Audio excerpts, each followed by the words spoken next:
Hi, coming to you from the North Coast of the United States. I'm Bob Rubart, Architect Community Manager for the Oracle Technology Network, and I'm talking with Dr. Frank Munz, the author of Oracle WebLogic Server 12c, Distinctive Recipes for Architecture, Development, and Administration. How you doing this morning, Frank? Good morning, Bob. I'm very well. Thank you. How are you? I'm good. I'm good. It's still very cold here in Cleveland, but I'm indoors with plenty of hot coffee. So Okay. tell me about your new book. What will readers learn about WebLogic 12c in this new book? Yes, the new book, it looks like this. It's called WebLogic Distinctive Recipes. It contains almost 70 recipes, but it's not a typical IT cookbook. It contains these recipes, but it doesn't contain a lot of screenshots telling you click here, click there, do this, do that. Instead, I was trying to use the space and discuss typical questions and, of course, provide the answers to those typical questions. So it contains a lot of questions and answers. It contains downloadable projects that you can run yourself in NetBeans if you're a developer. It Hmm. also contains deployable modules. So if you're not a developer and you want to play with, let's say, a web service or a EJB timer, you can just download it and deploy it into WebLogic 12c and run it and explore it yourself and see what you can do with it using the admin console. And to replace all those screenshots, I produced almost 40 webcasts, so you can watch the webcasts while reading the book, and everybody can access the webcasts for free. So if you just go to youtube.com/weblogicbook, you're able to access them all. Now, you mentioned that that these videos and the content of the book is based on frequently asked questions. What's the source of those questions? Actually, the whole book, which is, I think it's almost 1 kilo, is based on the last 13 years of my work history. So I was doing a lot of consulting, architecture training, and very often people come to me after running a workshop and they say, there's still one more question I want to ask you. I didn't want to ask it in public, but maybe you can answer it now. And usually these are very good people asking very good questions. So I thought it's useful to put them in the book because I learned myself that these Q&As, they're very helpful if you want to have a broader understanding of such a topic. So it's collected things from the last 13 years of consulting and running workshops. So what did you learn in this process? What do you know now about WebLogic 12c that you didn't know when you started the book? Well, what I know now for sure is what I was reading before, but I didn't know for sure. So when I started to work with the book, because I did a lot of small tools and things you can download, and I programmed them myself. And what I found out is they just keep running from WebLogic 11 to 12. So it's not a big difference. If you just have your application, it will continue to run. That's actually very good news. Then, of course, with WebLogic 12, you get all the new things from Java Enterprise 6 that we've been waiting for a rather long time. So that's the good news for developer. There's a whole lot of new things that you can use, and it makes your life much easier as a developer. And but then from an operation perspective, the product didn't change much, which I think again is good news because these operation people. So I write it in the book. There's one paragraph where I say, it's the people who get a phone call at 3 o'clock in the morning if something stops working. So these kind of people depend on the product being stable and not changing that much. And this is also true for WebLogic 12. So the main difference is in what you can do from a Java development perspective. And the book actually covers it all. So it covers architecture development and administration. Does the process of writing books get easier for you as you do more? In 2012, you published the middleware and cloud computing book. You followed that up with this WebLogic 12c book.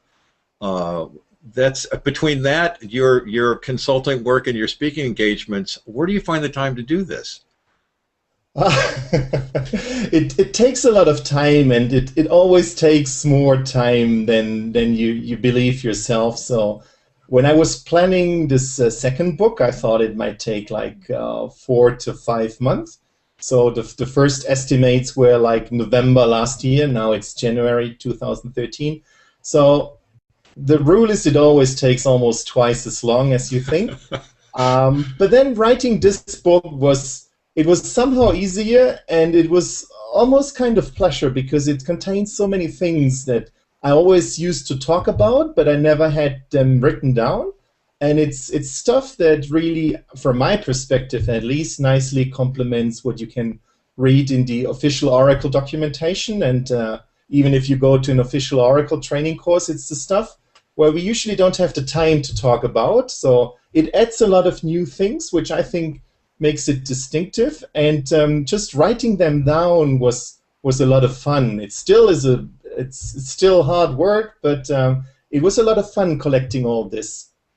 So what I expect to do is when there is a new version of WebLogic, which we are expecting this year, which will also contain more changes regarding WebLogic itself and not the Java Enterprise Edition 6, that there will be an update. So I think I can add the new things and new recipes. So my personal goal is to have a very up-to-date book for the next couple of years. Yeah.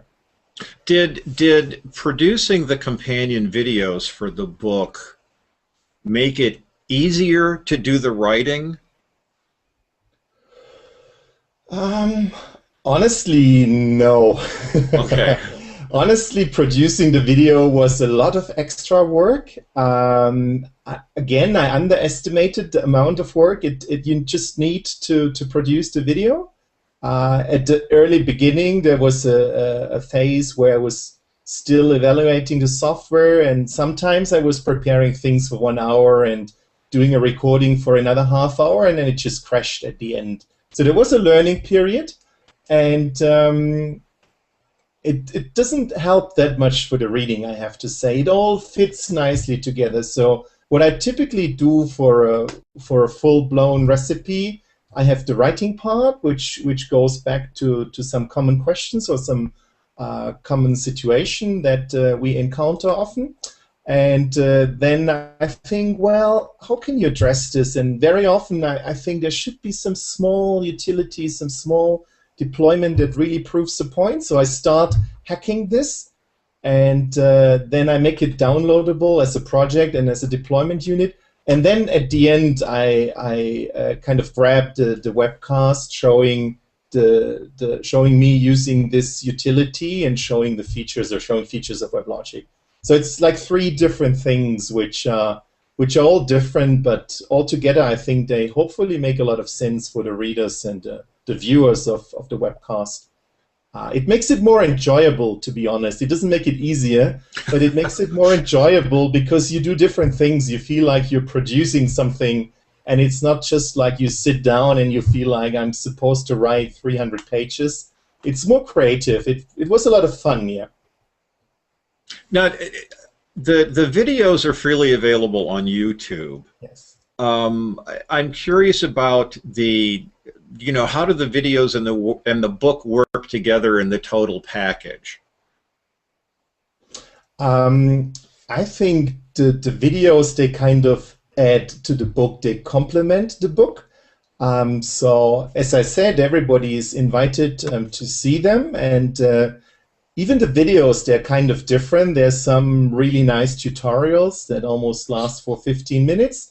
And then there's very short videos that just do what I mentioned at the beginning. They just replace like several pages of screenshots that you normally have in such a book, where you say, if you want to, let's say, enable Node Manager correctly, you do this, and all this is in a video. Or if you want to use the connection filter or something, do this. And instead of having those screenshots, which are very boring to read, and I wonder if people read them anyway in other books, I was just kind of separating this and putting this onto a different channel, which is more which is easier to understand. And so if people don't like this part, if they just want to read about problems and solutions, they would stick with the book. If you want a full package, you would read the book and watch the videos in between. And honestly, even I sometimes watch the videos. If sometimes I have something and I think, oh, I forgot how to do this, and I thought, well, I did that video, so I go back to the video and watch it myself, and then you just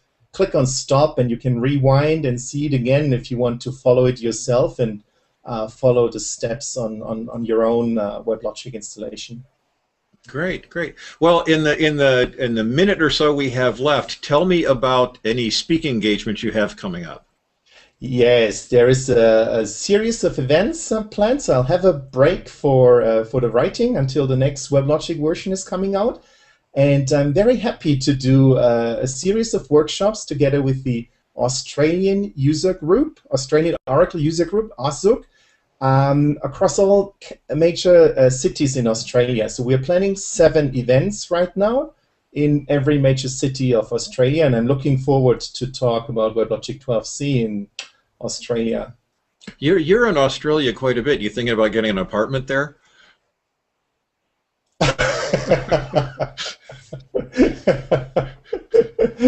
Not sure if I can't answer this question. I've got a working visa, yeah, and I did a lot of well, consulting and some training there. So I'm always looking to go back there, and this time I managed to go back even when there will be some heat left. So it's springtime in Europe and autumn in Australia. Maybe I'll try to get one later. That'd be great. Well, Frank, thanks a lot for taking time to talk to me this morning. I've been talking with Dr. Frank Munz, the author of Oracle WebLogic Server 12c, Distinctive Recipes for Architecture, Development, and Administration. Frank, again, thanks so much. Thanks for having me. Bye. Bye-bye.